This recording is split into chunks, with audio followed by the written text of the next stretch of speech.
Hi friends, Perambur தொகுதி வெற்றி யாருக்கு? தாவேகா தலைவர் விஜய் அவர்கள் பெரம்பூர் தொகுதியில் தான் நிற்க போகிறாரு. ஸோ இந்த எலெக்ஷனில் அது ஒரு ஸ்டார் தொகுதியாக அறியப்படுது. இதற்கு முன்னாடி திமுகவோட கோட்டைன்னு அழைக்கப்பட்ட பெரம்பூர் இன்னைக்கு தாவேகாக்கு பலமாக இருக்குமா பலவீனமாக அமையுமா? தாவேகா எத்தனை சதவீதம் வாக்கில் ஜெயிக்கிறதுக்கு வாய்ப்பு இருக்குது? இதெல்லாம் தெரிஞ்சுக்கிறதுக்கு முன்னாடி நம்ம தெரிஞ்சுக்க வேண்டியது பெரம்பூர் மக்கள் யார், அவங்களோட என்ன ஓட்டங்கள்னு யூடியூப்லேயோ நிறைய வீடியோஸ் போட்டுட்டு வராங்க.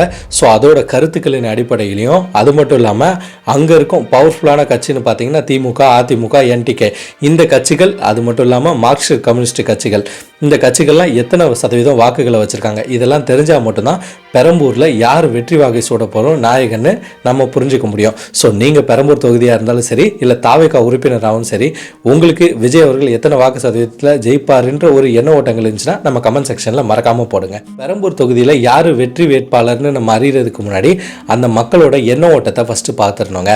பெரம்பூர் மக்களை பற்றி சொல்லணும்னா ஒரு உழைக்கும் தட்டு மக்கள். அதாவது பார்த்தீங்கன்னா அவங்கக்கிட்ட ஜாதி மதம் வேதம் இன்றி எல்லாருக்கிட்டையுமே ஃப்ரெண்ட்லியாக பழகுறாங்க. ஸோ அவங்க நாகரிகப்பட்டுட்டாங்கன்னு அர்த்தம். ஏன்னா நாகரிகப்பட்டவர் தான் ஜாதி மதம் வேதம் இல்லாமல் எல்லாருக்கிட்டையும் கலந்து பழகிற தன்மையை உடையவராக இருப்பாங்க. ஸோ இப்படிப்பட்ட பெரம்பூர் மக்கள் யாரை சூஸ் பண்ணுவாங்கன்னு பார்த்தீங்கன்னா அவங்களுக்கு ஜாதியோ மதமோ இனமோ இதெல்லாம் ஈடுபாடு இல்லாமல், அதாவது யார் மக்களுக்கு நல்ல ஒரு சேவைகளை செய்வாங்க அவங்கள தான் அவங்க சூஸ் செய்வாங்க. இப்படிப்பட்ட பெரம்பூர் மக்கள் இதுக்கு முன்னாடி எப்படியெல்லாம் வாக்கு செலுத்தியிருக்காங்கன்னு பார்த்தீங்கன்னா மார்க்சிஸ்ட் கம்யூனிஸ்ட் கட்சி பார்த்தீங்கன்னா அந்த கட்சி கம்யூனிசம் சித்தாந்தம் கொண்ட ஒரு கட்சிக்கு அதாவது நல்லவே ஒரு வாக்குகளை கொடுத்துருக்காங்க. சுமார் ஒரு 60% அளவுக்கு வாக்குகளை செலுத்தியிருக்காங்க.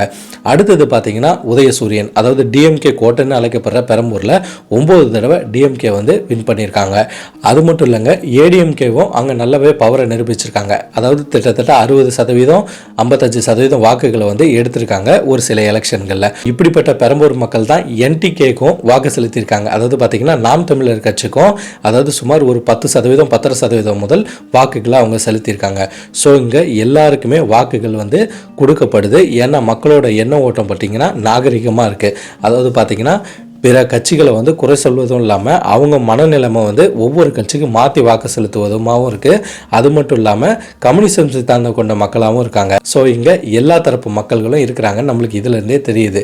ஸோ டிவிகே இந்த இடத்துல நிற்கும் போது டிவிகேக்கு என்ன மாதிரி வாக்குகள் கிடைக்கும்னு பார்த்தீங்கன்னா, அதாவது திமுகவாக இருக்கட்டும் சரி, அதிமுகவாக இருக்கட்டும் சரி, நாம் தமிழராக இருக்கட்டும் சரி, மார்க்சிஸ்ட் கம்யூனிஸ்ட் கட்சியாக இருந்தாலும் சரி, இந்த கட்சிகள் எல்லாம் இதெல்லாம் நம்ம பார்த்தாச்சு. புதுசாக ஒருத்தர் வராரு, அதுவும் ஒரு சினிமா ஃப்ரேமில் இருந்தவர் வராரு, அவ்வளோ சம்பளத்தை விட்டுட்டு வராரு, நம்ம வாக்கு செலுத்துவோன்னு நிறைய இளைஞர்கள் ஆகட்டும் சரி, பெண்களோட வாக்குகள் அதிகமாக உள்றதுக்கு வாய்ப்பு இருக்குது. ஸோ விஜய் ஏன் அந்த இடத்த சூஸ் செய்தார்னு பார்த்தீங்கன்னா அங்கே கிறிஸ்டின் வாக்குகளும் முஸ்லீம் வாக்குகளும் இருக்குங்க. ஸோ கொஞ்சம் அதிகமான அளவில் அந்த வாக்குகள் இருக்கிறதுனால அவங்க நம்மளுக்கு வாக்குகளை அதிகமாக கொடுக்கறதுக்கு வாய்ப்புகள் உள்ளதாக ஒரு தகவல் இருக்குங்க. இப்போ பார்த்தீங்கன்னா ஆளுங்கட்சியான சிட்டிங் எம்எல்ஏவாக இருக்கவர் நல்லாவே அந்த தொகுதிக்கு செய்துட்டு வராரு. நிறைய வீடியோக்கள் சமூக வலைத்தளங்களில் வந்துட்டு இருக்கு. இப்போ அவர் செய்த லாஸ்ட் ஒரு விஷயம் பார்த்தீங்கன்னா, அதாவது கிறிஸ்டியன் மக்களாகட்டும் சரி, முஸ்லீம் மக்களாகட்டும் சரி, இவங்க 2 பேருக்குமே ஒரு மனிதர் இறந்ததுக்கப்புறம் புதைப்பதா அவங்களோட சம்பிரதாயங்கள் இருக்கிறதுனால, ஸோ கிறிஸ்டின் ஆகட்டும் சரி, முஸ்லீம் ஆகட்டும் சரி, ஈக்குவலாக 2 பேருக்குமே 3 ஏக்கர் 3 ஏக்கர் அதாவது புதைக்கும் இடத்தை கொடுத்துருக்காங்க. ஸோ அதற்கு பல கோடிகளான திட்டங்களை வழிவகை செஞ்சு கொடுத்தவர் தான் சிட்டிங் எம்எல்ஏ அவர்கள். ஸோ அதே போல் ஹிந்துஸ்க்கும் ஒரு 3 ஏக்கர் இடத்தையும் கொடுத்துருக்காரு. அது மட்டும் இல்லாமல் அங்கே இருக்க இஞ்சி இடுக்கு, அதாவது பார்த்தீங்கன்னா எங்கே சந்து போந்தோ என்னென்ன விஷயங்கள் நடக்குதோ எல்லாமே அலசி ஆராய்ஞ்சு அதெல்லாம் செய்து கொடுத்துட்டு தான் வராரு. மக்களோட நண்பனாகவும் அழைக்கப்படுறாரு. ஸோ சிட்டிங் எம்எல்ஏவே ரொம்பவே ஸ்ட்ராங்காக இருக்காரு. 2 வாட்டி ஜெயிச்சிருக்காரு. நல்ல ஒரு பெரிய வாக்கு சதவீதத்தில் ஜெயிச்சிருக்காரு. கிட்டத்தட்ட 1,05,000 வாக்குகளில் அவர் ஜெயிச்சிருக்காரு. எதிர்கட்சியை வீழ்த்துறது பார்த்தீங்கன்னா 50,000 வாக்குகளுக்கு மேலே அவர் வாங்கி ஜெயிச்சிருக்காரு. ஸோ இப்படியான கடினமான போட்டி இருக்கிற இடத்துல விஜய் நிற்கிறதுக்கு முக்கியமான ரீசன் அவங்களோட கட்சி சார்ந்தவர்கள் தெரிவித்தது, அங்கே இருக்கும் இளைஞர்கள் ஆகட்டும் சரி, பெண்கள் ஆகட்டும் சரி, அங்கே மாற்றம் வராதான்னு ஏங்குற நிறைய மக்களும் இருக்காங்க. அது மட்டும் இல்லைங்க, அங்கே இஸ்லாமிய சகோதரர்களும் கிறிஸ்டியன் சகோதரர்களும் இருக்காங்க. அவங்களோட வாக்குகளும் பெரும்பான்மையாக விஜய் அவர்களுக்கு கிடைக்கிறதுக்கு வாய்ப்பு இருக்குன்னு அவங்க கட்சி சார்ந்த நண்பர்கள் தெரிவிச்சிருக்காங்க. ஸோ இப்போ யாரெல்லாம் லாஸ்ட் எலெக்ஷனில் என்ன வாக்கு சதவீதம் வாங்கியிருக்காங்கன்னு பார்த்தீங்கன்னா, திமுக ஒரு 60 முதல் 65% வாக்குகளை அங்கே பெற்றிருக்கு. அடுத்தது ஏடிஎம்கே பார்த்தீங்கன்னா அவங்க ஒரு 40 முதல் 45% வாங்கியிருக்காங்க. மார்க்சிஸ்ட் கம்யூனிஸ்ட் கட்சியை பார்த்தீங்கன்னா அவங்க திமுக கூட கூட்டணி வைப்பதற்கு வாய்ப்பு இருக்குது. ஸோ அவங்களும் சீட்டு கேட்கலாம். இல்லை ஆல்ரெடி சிட்டிங்கில் இருக்க எம்எல்ஏ அவர்களும் நல்ல வாக்கு சதவீதத்தில் ஜெயிச்சதுனால அவங்களும் சீட்டு கேட்கலாம். இப்போ என்டிகேவை பற்றி பார்த்தீங்கன்னா அவங்க லாஸ்ட் எலெக்ஷனில் ஒரு 10 முதல் 10.5 வரைக்கும் சதவீதம் வாக்குகளை வாங்கியிருக்காங்க.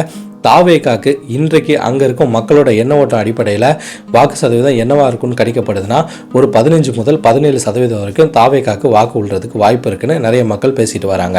ஸோ அங்கே இருக்கும் மக்களோட எண்ண ஓட்டங்கள் பார்த்தீங்கன்னா, அதாவது யார் புதுசாக வராங்களோ அவங்களுக்கு வாய்ப்பு கொடுக்கறதுக்கு தயங்க மாட்டேன்றாங்க.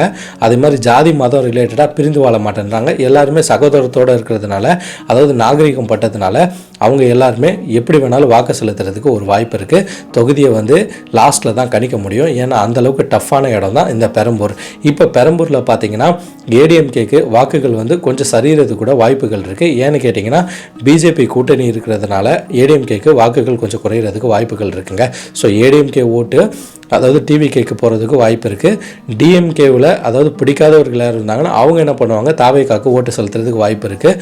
ஸோ அது மட்டும் இல்லாமல் நாம் தமிழர் கட்சியில் இருக்கும் நண்பர்கள் பார்த்திங்கன்னா, அதாவது நிறைய பேர் வந்து அந்த கட்சிக்கே மறுபடியும் ஓட்டு செலுத்திட்டு இருப்பாங்க. ஏன்னா அவங்களோட திட்டங்கள் அப்படி அவங்க சரியான ஒரு விவரங்களோட மேடை பேச்சும் இருக்கும்.